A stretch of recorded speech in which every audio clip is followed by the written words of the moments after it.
আমরা যারা এই সোশ্যাল মিডিয়াতে কাজ করছি, মানে এই ফেসবুকের প্ল্যাটফর্মে যারা কাজ করছি, ওরা কিন্তু প্রতি মুহূর্তে অনেক কথা শুনতে হচ্ছে, তাই না? অনেকে ফ্যামিলির কাছ থেকে, অনেকে রিলেটিভ কাছ থেকে, অনেকে মানে আশেপাশে প্রতিবেশীর কাছ থেকে। আপনার ঘরে যখন ভাত থাকবে না, ওরা কি আপনাকে ভাত দিয়ে যাবে? ওরা যে এখন আপনাকে এখন এই সেই কথা বলতেছে, আপনি যখন কখনো সফল হবেন তখন দেখবেন ওরা এই কথাগুলো বলবে না, ওরা তখন আরো আপনাকে উৎসাহ দিবে, ঠিক আছে? তো আমি পেজে যখন কাজ করতেছি, আমাকে অনেক ভাইয়া এবং অনেক আপুরা বলতেছে, আপু এখানে আমি কিভাবে কাজ করব। আপু আমারও তখন কিন্তু ফলোয়ার ছিল না, এখন কিন্তু আমার 15,000 সদস্য হয়ে গেছে আমার পেজে, ঠিক আছে?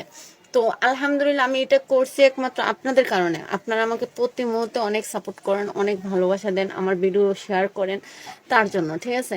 ভিউ হচ্ছে না তাতে নিয়ে আমার কোনো প্রবলেম হয় না। কেন আমি বলি, কারণ আজ ভিউ হয় না, কাল হবে, এটা নিয়ে। তো এখানে যারা আমাদেরকে নিয়ে হিংসা, জেলাস ফিল এবং কি যারা যারা আমাদেরকে এটা সেটা বলে, আমার এক বিন্দু তাদের প্রতি কোনো অভিযোগ নেই। কেন নাই জানেন? কারণ যারা আমাকে নিয়ে হিংসা করছে, এটার তুলনায় আমি আরো আমার মনের দিক থেকে আরো এগিয়ে যেতে পারবো, আরো অন্য কিছু করতে চেষ্টা করব, ঠিক আছে? তার জন্য কিন্তু আমার এটা নিয়ে কোনো মাথা ব্যথাও নেই।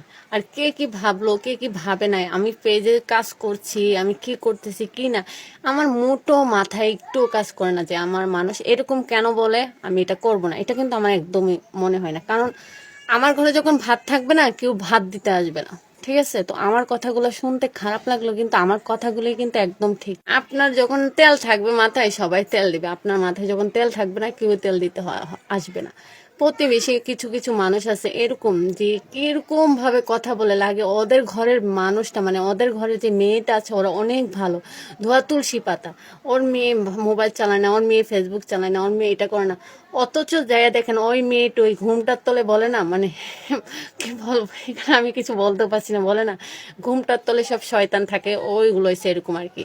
যারা ওই মুখামুখি কথা বলে ওরা হচ্ছে বিয়াদব, আর যারা চুপচাপ করে পিছনে কাজ করে ওরা হচ্ছে ভালো, ওদের কাছে এরকম।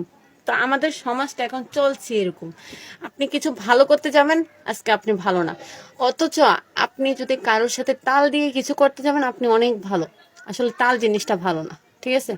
যতটুকু করতে চেষ্টা নিজের সাধ্য হিসাবে করেন। এবং কি আমাদের মধ্য ফ্যামিলির ছেলে মেয়েরা কিন্তু অনেক কিছু সাধ্যর জন্য, টাকার জন্য কিছু করতে পারে না, ইচ্ছে পূর্ণ করতে পারে না, তারপর কিন্তু আমরা আলহামদুলিল্লাহ শুক্রিয়া আদায় করি।